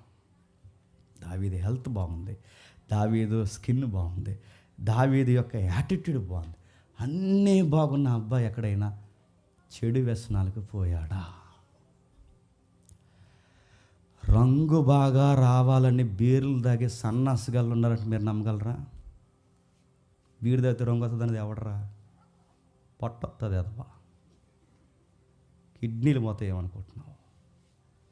తాగితే బాగుంటుందని చెప్పింది టీవీ నైన్ చెప్పాడా? అందులో వచ్చింది ఒక రోజు వీడియో, ఆ నిప్పించి మన ఇల్లు తాగి. ఎవడు చెప్తాడు తాగితే బాగుంటుంది? నడుతున్నాను. దేవుడిచ్చిన అవయవాలు కాపాడు. నీ కళ్ళు టయానికి నిద్రపో, నీ ఆరోగ్యం టయానికి కాపాడు, ఏదో ఒక పని చేయి. ఏ పని లేకపోతే ఒక 50 కేజీలు రాయి తీసుకుని ఉదయం సాయంత్రం పైకి ఎగరాయి. బాడీకి ఏదో ఒక వర్క్ చెప్పు, దాన్ని ఎలా పెట్టాలో కండిషన్ అలా పెట్టు. ఆయన పిలుచుకునే టైం ఒకటి ఉంటుంది, ఆ టయానికి రా, ఆయన దగ్గరికి రా, ఆ టయానికి ఆయన పెట్టు. దేవుడు పిలుస్తున్నాడు, పిలిచిన వెంటనే దేవుడు అభిషేకించు. ఇంకేం ఆలస్యం చేయకు. నేను కోరుకున్న మనుషుడు ఇతడే, దేవుడు అభిషేకించాడు. అన్నయ్యలు చూస్తున్న వెంటనే అభిషేకించిన వెంటనే అందరి ఎదుట పరిశుద్ధాత్మ ఆయన మీదకి వచ్చింది. ఎవరి మీదకి? మీకు ఎలా ఉందో తెలియదు, కానీ ఆ రోజుల్లో ఆయనకి బాప్టిజం అయితే, బాప్టిజం ఇచ్చిన వెంటనే ప్రభు అయిన యేసుక్రీస్తు వారి మీదకి ఎలాగైతే పరిశుద్ధాత్ముడు దిగాడో, యేసుక్రీస్తుకి ముంగుర్తైన దావీదు గారి మీద కూడా పరిశుద్ధాత్ముడు మీదకి వచ్చాడట. పరిశుద్ధాత్ముడు దావీదు మీదకి వచ్చాడు. 14 వచ్చాడు తెలుసా? పరిశుద్ధాత్ముడు దావీదు మీదకి వస్తే మరి సౌలు మీదకి ఎవరు వచ్చారు? దురాత్మ వచ్చింది. నా మాటలు అర్థమవుతున్నాయా? దావీదు మీదకి పరిశుద్ధాత్ముడు, సౌలు మీదకి ఎవరు వచ్చారంటే దురాత్మ వచ్చింది. సౌలు మీదకి దురాత్మ 14 వచ్చింది. చెప్పండి. యెహోవా ఆత్మ సౌలుని విడిచిపోయి, యెహోవా ఆత్మ సౌలుని విడిచిపోయి, యెహోవా ఆత్మ సౌలుని విడిచిపోతే మరి ఆత్మ ఎవరి మీదకి వెళ్ళింది? దావీదు గారి మీదకి వెళ్ళింది. మరి సౌలు మీద నుంచి పరిశుద్ధాత్మ వెళ్ళిపోతే సౌలు మీదకి ఎవరు వచ్చారంటే దురాత్మ వచ్చింది. మీరు చూడండి, అదిగో నేను మళ్ళీ చెప్తున్నాను, మనలో పరిశుద్ధాత్ముడు పోయి మన మీదకి దురాత్మ వచ్చాడనడానికి గుర్తుల్లోకి గుర్తండి చెప్పనా? బాగా వినండి ముఖ్యాంశాలు మరోసారి. పరిశుద్ధాత్ముడు పోయి దురాత్మ మన మీదకి వచ్చాడడానికి గుర్తుల్లోకి గుర్తండి చెప్పనా? నువ్వు చాలా తలపోట్లు ఉంటావు, అదే గుర్తు. చాలా తలపోట్లు ఉంటాయి. నీకు ఎన్ని తలపోట్లు ఉంటాయి చెప్పనా? గంటకు ఒకలా ఉంటావు. అప్పటికే మీ ఆవిడ అంటావు, ఏమని, బాగున్నావు ఈరోజు అంటావు. ఆ గంట తర్వాత అంటావు, యాదమ్మోహన్ నువ్వు కొంపలోకి వచ్చేసి కొంపన్నావు, ఇందాక కదరా బాగున్నావు. సౌలు మీదకి దురాత్మ వచ్చాక గంటకు ఒకలాగా, రోజుకు ఒకలాగా, వారానికి ఒకలాగా, నెలకు ఒకలాగా నీలో పరిశుద్ధాత్ముడు నిన్ను పక్కన పెడుతున్నాడు. ప్రభావం పోతుందంట. గుర్తుల్లో గుర్తాడు చెప్పనా? ఇలా ఉంటావు అయ్యా, గుర్తుపెట్టుకో. ఆత్మ పని చేస్తే దావీదులా ఉంటావు అనేకులకు ప్రభావంగా. దురాత్మ పని చేస్తే సౌలులా ఉన్నావంటాను. గుర్తని చెప్పనా? నీ ముందెవరు మంచి బట్టలు వేసుకోకూడదు, నీ ముందెవరు పొగడబడకూడదు, నీకన్నా గొప్ప ఎవరు చేయబడకూడదు, నీకన్నా ఎవరైనా కింగ్ లాగా పిలువబడకూడదు, నీకన్నా ఎవరన్నా బాగుంటే నువ్వు కుర్చీలో కూర్చోలేవు ఇంకంతే. ఎవరు ఇప్పుడు స్టీఫెన్ తమ్ముడు రోజు పాట పాడచండి, ముగిస్తాను, టైం అయిపోయింది. చక్కగా పాట పాడుతున్నాడు. దేవుని ఆత్మ ఉంది కనుక దేవుడు నడిపింపబడి సేవకుడు అవుతాడు. రోజు స్టీఫెన్ పాడుతున్నప్పుడు ఈరోజు స్టీఫెన్ నాపేసి ఇంకొక ఎవరినో పిలిచి పాడన్నప్పుడు స్టీఫెన్ హెల్దీగా ఉన్నాడు అనుకోండి, ఆత్మతో పనిచేస్తున్నట్టు. అలా కాకుండా చూసావా, ఆడికి ఇచ్చాడే, ఆడు సాజుడు ఎలా పాడుతున్నాడో అలా పాడతారు అసలు. అయినా అన్నయ్యకి ఏం తెలుసు, అన్నయ్యకి ఇంకా వీడు తగునమ్మని తయారైపోయాడు. ఎవడో సాగాడు. ఆడిపాడు ఇలాంటివి వచ్చేసినాయి అంటే నేను ఏమనాలి, ఆత్మ పోయేది నీకేమనుకుంటున్నావు. అప్పుడప్పుడు శ్రీనన్న తెలుసో తెలియక ఆయన పరిధిలో ఆయనకున్న భక్తిరతలో ఒక మాట అంటాడు. ఐజక్ గారు ఆయన ఒక మాట అనేవారు ఎప్పుడో స్టార్టింగ్లో, బ్రదర్ ఎక్కువ కోపపడకండి, ఆత్మ పనితీరు తగ్గిపోతుంది అనేవాడు. అది నిజంగా మంచి మాట. అది ఎక్కువ కోపపడకండి, ఎక్కువ ఏ విషయాన్ని స్ట్రెస్ ఫీల్ అవ్వకండి, ఆత్మదేవుడు పనితీరు తగ్గిపోతుంది అని. నేను మళ్ళీ అదే అంటున్నాను, కోపపడండి. మన మెసేజ్ ఒకటి ఉంటుంది, కోపంలో జస్టిస్, న్యాయం ఉండాలి. మనం సీరియస్ అయ్యామంటే దానికి ఒక బలమైన కాజ్ ఉండాలి. ఊరకే సీరియస్ అవుతున్నావంటే నేను అడుగుతున్నాను, నీలోకి ఎవడో వచ్చేసాడు. ఎవడు దురాత్మ. ఆడొచ్చేసాడట, తల పెట్టేసుకుంటున్నాడు, మనసు బాగోట్లేదు, ఎవరితో బాగా మాట్లాడలేడు. సౌలు సేవకులు దేవుని యొద్ద నుండి వచ్చిన దురాత్మ ఒకటి నేను ధరిపించినట్టే ఏదించేస్తుంది. అది దురాత్మ వస్తే ఎలా ఉంటుంది చెప్పిన వేదన, అదో రకమైన వేదన. ఆడికి అన్నీ ఉంటాయి కానీ అదో రకమైన వేదనలో ఉంటాడు. మీకు వాక్యపు కళ్ళద్దాలు మీకు అర్థమైతే ఈ దయ్యాలు అందరూ కనబడతారండి. అలా దూరంగా పోయి కూర్చోడు. అందరూ మనం ఇక్కడ ఉంటాం, అందరూ సరదా ఇడు అలా పోతుంటాడు, ఎదురు అలా పోతున్నాడు. పట్టేయింది ఆడికి, గుర్తుపెట్టుకోండి. నలుగురిలో ఉండడాడు, నలుగురిలో ఉండడు, అలా పోతాడు. అక్కడెక్కడో కూర్చుంటాడు, ఇలా చేయట్టుకుంటాడు, అలా సొత్తుంటాడు, ఇలాగలుగుంటాడు. వచ్చింది వాళ్ళ అమ్మమ్మ ఎవరు అలాగోకోడు, ఇలా చూసుకోడు, ఇలాగనుకోడు, ఏటో ఏం ఆలోచిస్తున్నావురా, నలుగురిలో ఉండరా, నలుగురితో కలిసి నవ్వరా. ఈ నలుగురు నవ్వుతుంటే ఈ నవ్వడు, అందరు నవ్వుతుంటే ఎలా చూస్తుంటాడు, ఈ నవ్వుతలేదు ఏంటనుకుంటాం మనం. ఈ నవ్వడో, ఓ మాట కలపడో, ఏది చేయడు. కొంతమందిని చూస్తే డౌట్ చెప్తుంటుంది అంటే ఏటీడు, పరిశుద్ధాత్మ సహాయం పోయిందా ఏటాడికి. అందుకే చూడండి, ఎవరితో ఉండలేకపోతున్నాడు, మనశ్శాంతిగా ఉండలేకపోతున్నాడు, ఆ టైంలో ఈ మనిషికి దురాత్మ ఉన్న వాళ్ళకి కావాల్సింది చెప్పిన పీస్ కావాలి, మనశ్శాంతి కావాలి. మనశ్శాంతి రావాలంటే ఏం చేయాలి? మంచి సాంగ్స్ వినాలి. అప్పుడప్పుడు మైండ్ బాగోకపోతే మంచి సాంగ్స్ వినండి. రైటింగ్స్ బాగున్న సాంగ్స్, రచయితల యొక్క మంచి భావాలు ఉన్న సాంగ్స్ వినండి. డివోషనల్ సాంగ్స్ వినండి, ఎందుకన్నా మంచిది. వింటే బాగుంటుంది, అంటే మైండ్ బాగుంటుంది, రిలాక్స్గా ఉంటుంది. మానసిక పరిస్థితులు బాగున్నప్పుడు మంచి మెథడ్ ఏంటో చెప్పిన మెడికల్ పరంగా కూడా మంచి సంగీతం, మంచి మాటలు వినండి, మంచి సంగీతం వినండి. మనం ఆ టైంలో మంచి మాటలు, మంచి సంగీతం వినం. బాధల్లో ఉన్నోడికి ఆ టైంలో పాటేశారంటే ఏమని, ఇంకా బాధలో ఉన్న పాటేశారట ఏమని, ఈ జీవన సార్. ఇంకా ఏమైపోతాడు ఏంటంటే, ఎవరికి ఎవరు సొంతం అంటాడు, ఏమైపోతాడు చెప్పండి. అసలే ఆడు ఏడుతుంటే ఈ టైంలో ఈ పాట. అందుకే సామెతలు ఏమంటే చెప్పిన, నువ్వు కృంగిన దినమున విషాదకరమైన కీర్తనలు వింటే ఇంకా కృంగిపోతావు. సామెతలు ఉంది అన్నమాట. అందుకే మంచిగా నీ యాటిట్యూడ్ మారాలి, కొంచెం జోస్ఫుల్గా ఉండాలి అంటే ఒక మంచి ట్యూన్స్ విను, మంచి సంగీతం. కొంతమందికి సంగీతం వింటే బాగుంటారండి. ఇప్పుడు సౌలుకి మంచి మెడిసిన్ అంటే చెప్పనా, సంగీతం కావాలి. సంగీతానికి అవయవాలు స్పందిస్తాయంటే స్పందిస్తాయి. నేను సీరియస్ చెప్తున్నా, స్పందిస్తాయి. నువ్వు ఎలాంటి వాళ్ళకైనా సరే, నువ్వు మంచి బీట్ ఉన్న సాంగే, అన్నం తింటా కాలు ఊపుతాడు, ఇలా కాలు ఊపుతాడు, పనిచేస్తాయి సంగీతానికి. కానీ సంగీతానికి మనసు బాగుంటుంది అన్నది ఎంత వాస్తవమో, సంగీతానికి మనిషి పాడైపోతాడు అన్నది కూడా అంతే వాస్తవం. ఊపొచ్చి పాడు చేసే సంగీతాలు ఉన్నాయి లేదా, మసాలా సాంగ్స్ అంటారు కదా, ఉన్నాయి లేదా. అలాగే మంచి సంగీతం ఉంది. ఇప్పుడు ఈ అబ్బాయికి బాగా వినండి, సౌలు గారికి బాగు చేసేవాడికి కావాలి. ఏం కావాలి ఆ రోజుల్లో మెడిసిన్? మానసికంగా కృంగిపోతున్నానికి మనసు బాగు చేయాలి. మానసికంగా కృంగిపోయేవాడిని ఆ రోజుల్లో మానసిక శాస్త్రం తెలిసిన శాస్త్రవేత్తలు ఎవరున్నారు? మానసిక నిపుణులు ఎవరు ఉన్నారు? ఎవరు లేరు. ఆ రోజుల్లో ఉన్న కల్చరల్లో ఆ రోజుల్లో మానసిక నిపుణులు ఎవరు లేరు కనుక మానసికంగా మనిషిని బాగు చేయడానికి మంచి మాటలు మాట్లాడడం, మంచి ట్యూన్స్ వినబడాలి. ట్యూన్సే ఆ రోజుల్లో నాకు తెలిసి అక్కడ ట్యూన్స్ వినిపిస్తున్నారు. ఆ ట్యూన్స్ వినిపించేవారు, మంచి సౌండ్స్ వినిపించేవారు కాదు. ఎవరున్నారంటే ఎవడు పడితే వాడు కాదు, ఒకడున్నాడు సార్ వాడు అన్నారు. ఎవరంటే 17వ వచనంలో సౌలు బాగా వాయింపగల ఒకడిని విచారించిన ఎద్దకు తీసుకుని రండని తన సేవకులకి సెలవీయగా వారితో ఒకడు నేను చిత్తగించుము, బెత్లెహేమీయుడైన యెష్షయి యొక్క కుమారులలో ఒకడిని చూసి తిని అతడు చమత్కారముగాను వాయింపగలడు. ఎలాగట? చమత్కారముగా వాయింపగలడు, బహుశూరుడు, యుద్ధశాలి, మాట నేర్పరి, రూపసి, ఇంకా మరియు యెహోవాడికి తోడు. ఇన్ని టాలెంట్లు బాగా వినండి. అబ్బాయికి ఎన్ని టాలెంట్లు ఉండే చూడండి. చమత్కారంగా వాయిస్తాడట.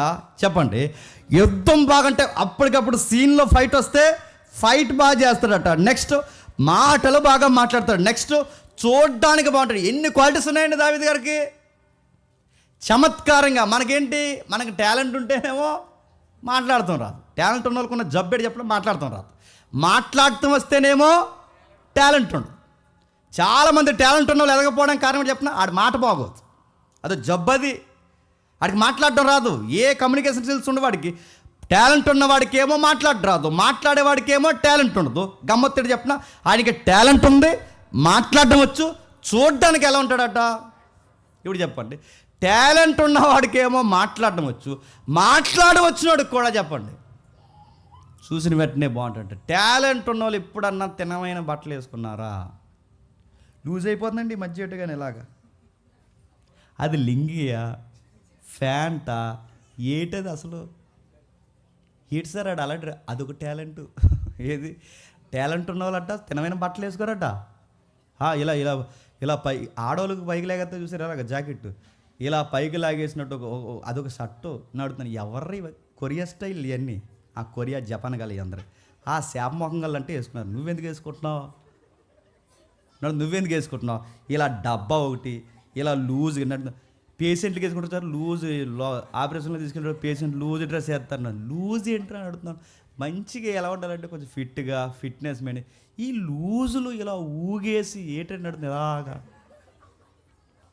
చూడ్డానికి దావీదు గారి వాళ్ళు చూడ్డానికే చెప్పండి బాగున్నాడు, చూడ్డానికి బాగున్నాడు, మాట్లాడడానికి బాగున్నాడు, అన్నీ బాగున్నాడు, చక్కగా ఉన్నాడు అని అడుగుతున్నాను. ఇంత చమత్కారంగా వాయిస్తాడు. చమత్కారంగా అంటే చెప్పనా, కొట్టిన ట్యూన్ కొట్టకుండా ఆ టైంకి ఏది సెట్ అవుతుందో అది ప్లే చేస్తాడట. మనం ఏం చేస్తాం చెప్పండి? ఏ టైం అయినా చెప్పండి ఒకటే దెబ్బ, ఏంటి చెప్పండి ఒకటే బీట్. ఆడి సావైనా అదే దెబ్బ చెప్పండి, అది బుడ్డా అదే దెబ్బ చెప్పండి, పెళ్ళైనది పెళ్ళికెట్టి పెళ్ళైనా దెబ్బ. ఒకసారి మేము ఎప్పుడో పెళ్ళికి వెళ్ళినాం. పెళ్ళికి వెళ్తే ఆడు పాడాడు చెప్పనా, పెళ్ళికి వెళ్తే పాట అదే ఆ మట్టిలో పెడితే రేపటికి నీ శరీరం ఏదో పాట ఉంటుందిగా. కాదు అంతకుముందు ఏదో పాట ఉంటుంది. అంతకుముందు కాదు అది ఎవరో ఏడు సిక్కమ్మ అంతకుముందు ఎవరిదో పాట అండి అది. ఆ పాట పాడుతున్నారు పెళ్ళి. ఆ పెళ్ళి కొడుకు ఏమైపోవాలండి? అదే బంగారు పరుపులు మేము పడుకున్నా ఒక రోజు నువ్వు పడుకోవాల్సింది. కళ్ళు తెలిస్తే ఎలుగురా, కన్ను మూస్తే చీకట్రా. ఈ పాట పాడితే ఇప్పుడు ఆడు ఏ కొన్ను తెరవాలి, ఏ కొన్ను ముయ్యాలి, అసలు ఆ పాట సందర్భం. బర్త్డేకి ఏ పాట పాడాలో తెలియదు చెప్పండి, డెత్ డేకి ఏ పాట పాడాలో తెలియదు, పెళ్ళికి ఏ పాట పాడాలి. దావీదు గారు తెలుసు అంట ఏ టైంకి ఏ పాట పాడాలో, ఎవరికి ఏ సాంగ్ సెట్ అవుద్దో, ఏ ట్యూన్ సరిగ్గా ఫిట్ అవుద్దో ఆయన తెలుసు. కానీ ఒకటే దెబ్బ వచ్చిన అన్నిటి కొట్టి కొడతారు. మీకు కూడా చెప్పి నేను ముగిస్తాను, టైం అయిపోయింది. చిన్నప్పుడు ఆవు పాఠం ఒకటి ఉండదు, గుర్తుందా? ఆడికి ఆవు పాఠమే వచ్చి ఇంకే పాఠం రాదు, ఆడికి ఆవు పాఠమే వచ్చు. అందుకే అందరు లైన్లో టీచర్ అడుగుతుందంట. ఆ టీచర్ అడిగినప్పుడు చెప్పరా అని అడిగితే ఆడు బాగా చెప్పాడు, ఈడు బాగా చెప్పాడు, ఈయన మనోడు కూడా బాగానే చెప్పాడు. ఆవు పాఠంగా ఆడికి వచ్చు చెప్పాడు. ఆవు పాఠం చెప్పంటే ఆవు తెల్లకుంటుంది, దానికి 4 కాళ్ళు ఉంటాయి, 2 చెవులు ఉంటాయి, వెనకాల తోక ఉంటుంది, ఎదరు మూతుంటుంది, వెనక పేడ వేస్తుంది. ఇది చెప్పాడు, మొత్తమే చెప్పాడు. నెక్స్ట్ సైన్స్ మేడం వచ్చింది. సైన్స్లో అడిగారు, అందరూ సైన్స్ చెప్తున్నారు. ఏంట్రా? తర్వాత ఖగోళం కోసం అడిగారు, ఖగోళం కోసం చెప్తున్నారు. వీడు స్పేస్ కోసం చెప్పారంటే మనది సోలార్ సిస్టమ్ ఫస్ట్ చెప్పాడు. మనకు సూర్యుడు ఉంటాడు, ఆ సూర్యుడి చుట్టూ గ్రహాలు ఉంటాయి, దీన్ని సోలార్ స్పేస్ అంటారు మేడం, ఇది స్పేస్ అని చెప్పాడు. రెండోడు బాగా చెప్పాడు, అన్నీ బాగా చెప్పాడు. ఇలాగొచ్చి ఈయన అడిగారు నాలుగో వాడిని, చెప్పరా సౌర వ్యవస్థ అంటే ఏంటంటే అది చెప్పారు. సూర్యుడు ఉంటాడు మేడం, సూర్యుడి నుంచి మూడో గ్రహం భూమి ఉంటుంది మేడం, భూమి మీద ఒక ఆవు ఉంటుంది మేడం, ఆవు తెల్లగా ఉంటుంది మేడం, ఆవుకి 4 కాళ్ళు ఉంటాయి, ఎదరు మూతుంటుంది, వెనకాల తోకుంటుంది, అది పేడవేను. మేడం మొత్తం అయింది. రే సోలార్ సిస్టమ్ కడిగితే ఆవు దగ్గరికి ఆడి ఏది అడుగు, ఆడి ల్యాండింగ్ ఆవు దగ్గరికి వద్ద గుర్తుపెట్టుకో, ఆడికి అదే వచ్చు. మీకు అర్థమవుతుందా? నేను మళ్ళీ చెప్తున్నాను, దేవుడు మనకి ఏదన్నా టాలెంట్ ఇస్తే గుర్తుపెట్టుకోండి. తిమోతితో పౌలు గారు చెప్తారు, దేవుడు మనకి ఏదన్నా టాలెంట్ ఇస్తే దాన్ని ప్రజ్వలింపచేయి. అంటే దాని అర్థం ఏంటి చెప్పు? డెవలప్ చేయి.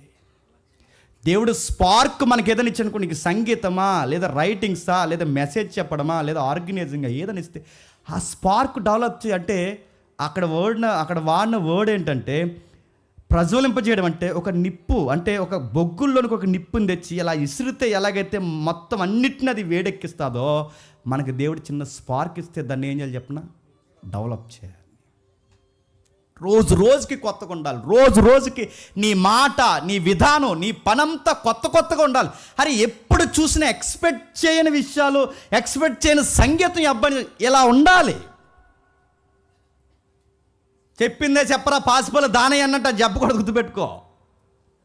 వాయించిందే వాయించిన ఇది కాదు, గుర్తుపెట్టుకో. దావీదు గారు చూడండి, చమత్కారంగా వాయిస్తాడు. సూర్యుడు యుద్ధశాలి అడుగుతున్నాను, ఆయనకి సంగీతం వచ్చట, చమత్కారంగా వాయిస్తాడట. ఆయన ఫైటర్ ఆయన. ఇంకా ఆయన ఫైటరే కాదు, రైటర్ ఆయన రైటరే కాదు, గుర్తుపెట్టుకోండి. ఆయన చూడడానికి బాగుంటాడట. ఇన్ని క్వాలిటీస్ ఆ అబ్బాయికి ఎందుకు ఉన్నాయంటే అక్కడ రాస్తున్నాడు, ఆ అబ్బాయికి యెహోవా తోడున్నాడంట. తోడు బాగా వినండి, దేవుడు తోడుంటే ఆల్రౌండర్ అవుతాం అన్నమాట, గుర్తుపెట్టుకోండి. ఈ సెక్టార్లో ఇది ఈయనకి తెలియదనడానికి లేదండి. దేవుడు అతనికి తోడుంటే అన్ని సెక్టార్లు ఆటోమేటిక్గా అర్థమైపోతాయి. నేను ముగిస్తున్నాను. ఇలాంటి అబ్బాయిని తీసుకొచ్చారు, దేవుడు తోడున్నాడు. దేవుడు తోడున్నాడు కనుక ఒక వ్యక్తికి ఇన్ని టాలెంట్లు ఉన్నాయి. సౌలు యెష్షయి యొద్ద నుండి దూతలను పంపి, గొర్రెల్లోనున్న నీ కుమారుడైన దావీదు నా యొద్దకు పంపమనెను. అప్పుడు యెష్షయి ఒక గార్ధభావం మీద రొట్టెలు, ద్రాక్షారసపు తిత్తెను, ఒక మేకపిల్లను వేయించి తన కుమారుడైన దావీదు చేత సౌలు నద్దకు పంపాను. కిందికి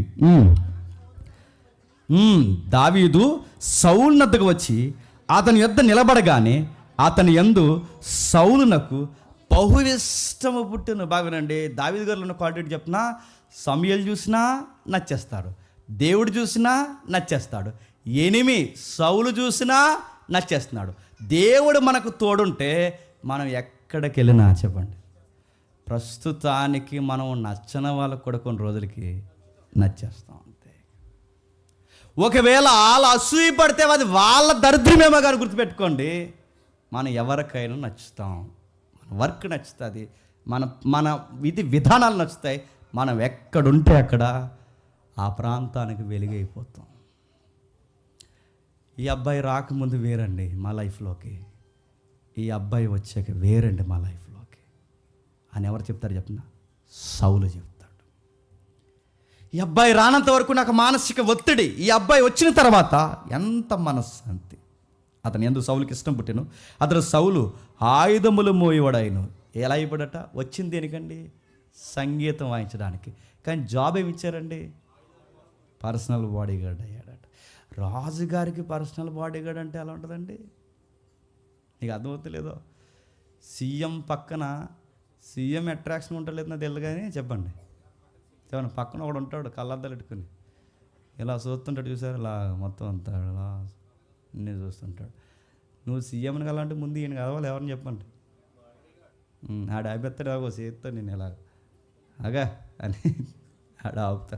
నువ్వు సీఎం అంటే సౌలుని ఎవరు టచ్ చేయాలని ముందు ఎవరిని టచ్ చేయాలి చెప్పండి. దేవుడు ఒక వ్యక్తిని వాడుకోవాలనుకుంటే మరి చెప్తున్నాను, అలా తీసిపోతూనే ఉంటాడండి. ఎక్కడ గొర్రెలు కాపలు, వాళ్ళ ఊరు ఎలాంటి ఊరండి? దయ్యాలు ఊరు వాళ్ళ ఊరు. వాళ్ళ నమ్మకాలు ఎలాంటివండి? మూఢనమ్మకాలండి. వాళ్ళ ఇల్లు ఎలాంటిదండి? గుర్తింపు లేని ఇల్లు అండి. వాళ్ళ నాన్నగారు అండి ఒక వ్యవసాయదారుడు అండి. అలాంటి వ్యక్తిని దేవుడు ఎలా పిలుస్తున్నాడండి? అంచెలంచెలుగా అంచెలంచెలుగా అంచెలంచెలుగా అంచెలంచెలుగా పిలుస్తున్నాడు.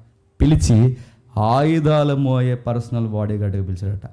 దేవుని యొద్ద నుండి దురాత్మ వచ్చి సౌలును పట్టినప్పుడెల్లా దావీదు సితార చేత పట్టుకుని వాయింపగా దురాత్మ అతన్ని విడిచిపోయాను, అతడు సేదదీరి బాగా. ఇప్పుడు చెప్పండి, మీరు గమనించండి, నేను ముగించేస్తున్నాను. సౌలుకి దురాత్మ పడుతుందంటే పర్పస్ ఉందా లేదా? ఏంటి పర్పస్ చెప్పాలి. సౌలుకి దురాత్మ పడుతుందంటే కారణం ఉంది. ఏంటి కారణం? దావీదు ఎదగడానికి సౌలు బలహీనత కారణమైంది. దావీదు ఈ రాజభవంతిలోకి రావాలి అంటే సౌలుకి దురాత్మ పట్టాలి. ఈ దురాత్మ కూడా ఎక్కడి నుంచి వస్తుందంట చెప్పండి? దేవుడు అంటే పతనమైపోయిన ఆత్మలు కూడా దేవుడే పంపుతాడంటే దేవుడే పంపుతాడు. గుర్తుపెట్టుకోండి, దేవుడు సెలవు లేకుండా ఏది జరగదు. పరిశుద్ధాత్మని పంపాలన్నా ఆయనే పంపుతాడు. నువ్వు మాట వినకపోతే నేను దేశమరణ చేయడానికి కూడా దురాత్మను కూడా చెప్పండి ఆయనే పంపుతాడు. నువ్వు బాగుపడే ఆత్మను ఆయనే పంపుతాడు.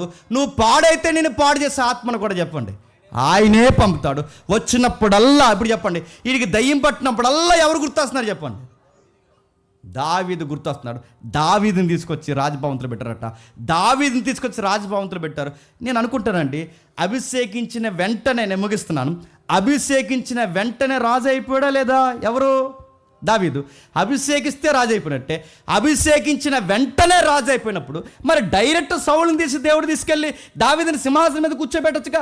దావీదుని సింహాసనం మీద డైరెక్ట్గా కూర్చోబెట్టకుండా ఇంకా దేవుడు ఆ సౌలు కింద ఎందుకు ఆయుధాలు మోయడం, ఆ సౌలు దగ్గర ఎందుకు సంగీతాలు వాయించడం, సౌలు కింద ఎందుకు దావీదుని పెడతాడంటే డైరెక్ట్గా ఎవడన్నా పైకి వెళ్ళాడు అనుకోండి కిందోళ్ళని ఏడిపించేస్తాడు. గుర్తుపెట్టుకోండి, నా మాటలు మీకు అర్థమవుతున్నాయా? డైరెక్ట్గా ఎవడైనా కింద ఏం జరుగుతుందంటే లోయర్ క్యాడర్లో ఏం జరుగుతుందో కిందోడు ఎలా నలిగిపోతాడో నీకు తెలియాలంటే, ఒక రాజరికం కింద ఒక సామాన్యుడు ఎలా నలిగిపోతాడో నీకు తెలియాలంటే, దావీదు రేపు రాజు అయితే కిందోలు పరిస్థితి ఎలా ఉంటుందో ఎక్స్పీరియన్స్ దావీదుకి రావాలంటే దావీదుని ఎక్కడ పెట్టాడు చెప్పండి? తీసుకెళ్ళి అభిషేకం ముందే జరిగిపోయినా డైరెక్ట్ తీసుకెళ్ళి సింహాసనం మీద కూర్చోబెట్టకుండా చిన్న చిన్న ఉద్యోగాలు నేర్పిస్తున్నాడు.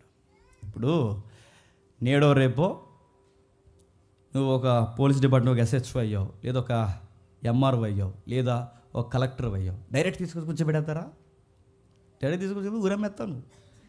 డైరెక్ట్ కూర్చోబెట్టరు. ఏం చేస్తారు? డైరెక్ట్ తీసుకురారు.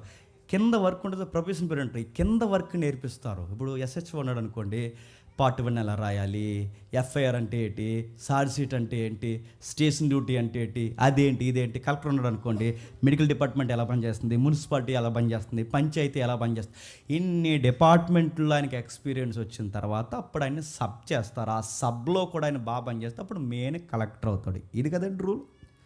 దేవుడు కూడా డైరెక్ట్ తీసుకొచ్చి కూర్చోబెట్టలేదు. కిందోడు, పేదోడు, ఒక సామాన్యుడు ఒక రాజరికం కింద ఉంటే ఎలా నలిగిపోతాడు నీకు అర్థమైతే రేపు నువ్వు కింగ్ అయ్యాక నీ కింద ఎవడో చెప్పండి నలిగిపోడు. అందుకే దేవుడు ఊరకే తీసుకెళ్ళి కూర్చోబెట్టి మనల్ని ఎక్కడికి తీసుకెళ్తారో చెప్పండి? గ్రౌండ్ లెవెల్ నుంచి అంచెలంచెలుగా అంచెలంచెలుగా అంచెలంచెలుగా ఆ బాధలు నీకు తెలియాలి.